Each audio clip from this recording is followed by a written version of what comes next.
Alright, this is Sandman again. Magical Mystery Sandman, the second issue. The series has landed. Magical Mystery Sandman ran for 70 issues, and let's see how few of them I managed to review. I do love this series, but I effing hate the covers. The covers, most of them anyway, are this standard Vertigo crap. It's all like they are covers to an album by The Cure. I properly hate these covers. I think they are terrible. This one here, nobody is seeing this in a comic shop and picking this book out based on this abstract photo cover. It's meant to be, this is like the tarantula and he's holding some chains. You probably cannot tell because clarity is expendable when you are amping up the exposure to pretend to be artistic. The covers really are a pet peeve because they adorn what is a great series. I will quickly try to catch you up on the plot. There are two main characters. One is Wesley Dodds.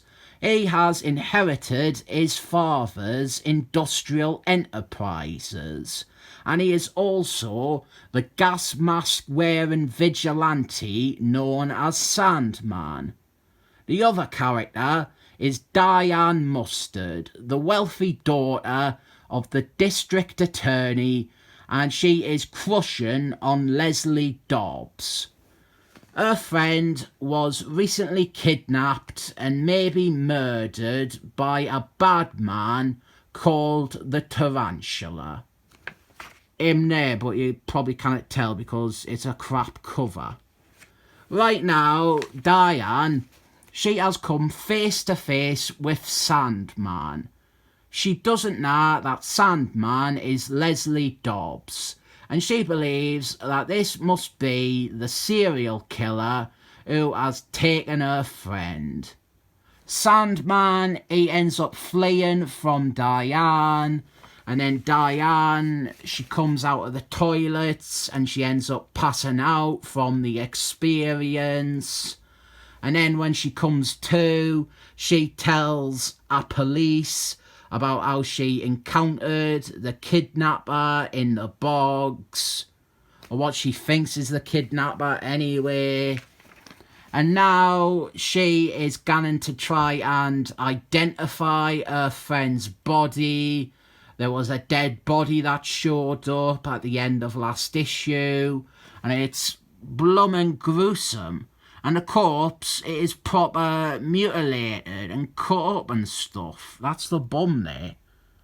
But Diane, she identifies that it is not actually her friend, which means that her friend is still out there somewhere, being held captive by the Tarantula. And here she is, strung up but still alive, and in the process of being tortured. And here is the Tarantula. You can see him a lot better when it isn't on a stupid experimental cover. He is dressed like a Klansman who accidentally put his robes in the washer with the dark colours. We start getting little hints to his story, and the Tarantula, he is based on an odd Sandman story, one of the Golden Age ones. This is a very darker and scarier take on it, but it isn't like a complete reinvention of the Tarantula character. The original story from the 1940s, it was a similar dressed fella who went around and kidnapped wealthy heiresses. We get a lot more backstory and motivation and detail on this version. The original one,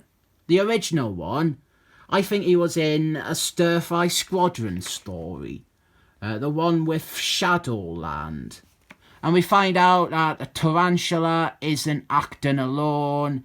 He has a co-conspirator who is a jilted wife, and the friend that he kidnapped seemed to be having an affair with her husband. I gave away the spoiler last issue who the tarantula is, and this woman is the mobster's drunkard wife, and the mobster, he was having an affair with Diane's friend. Diane, she bumps into Leslie Dodds, and again they display blatant chemistry and a connection. They start discussing the murders and the kidnappings and stuff like that. This is all really good and understated stuff, building up their relationship and their friendship and their bond. What's refreshing is that they actually end up together forever, like until they both die of old age. So it is nice that no one came along and had them divorce or fall out or anything. Then we have the mobster's daughter, Lisa Mafia.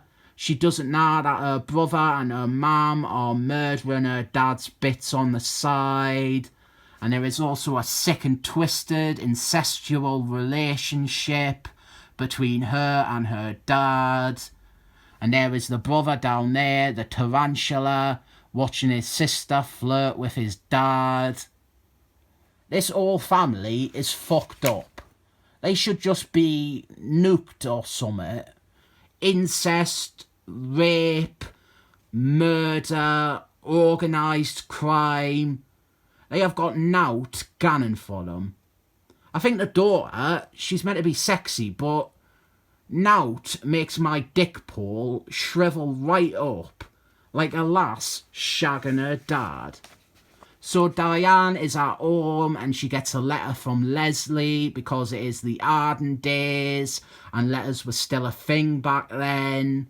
And down here there is Leslie's adorable little plush doll all tucked into bed. I want one, and I would imagine someone has most definitely made one. When Wesley puts his doll to bed, that is because he is out being the Sandman, and right now he looks into the taxi driver who took Diane's friend home, and Sandman, he interrogates the taxi driver, and then afterwards leaves some origami because he isn't concealing his identity very well at all. So we have some more romance between Leslie and Diane, but tragedy strikes because another woman is attacked. And this is an example of why the art fails, because this woman looks like Diane. It's not immediately clear this is meant to be another woman. And then we also have another of these dense dreams that are different like. Leslie is having premonitions in his dreams because he is in a book that is trying hard to justify a connection to Nigel Sandman's one. And we end with some more of the perverted pervert being perverted with his female victims. It's good. I don't know what else I can say towards this book. It doesn't bode well for continued reviews that I am already running out of ways to say that it is good. The cover is terrible though. I would take poster covers of Sandman looking vague over these. I rate the rest of the issue 7 thumbs up.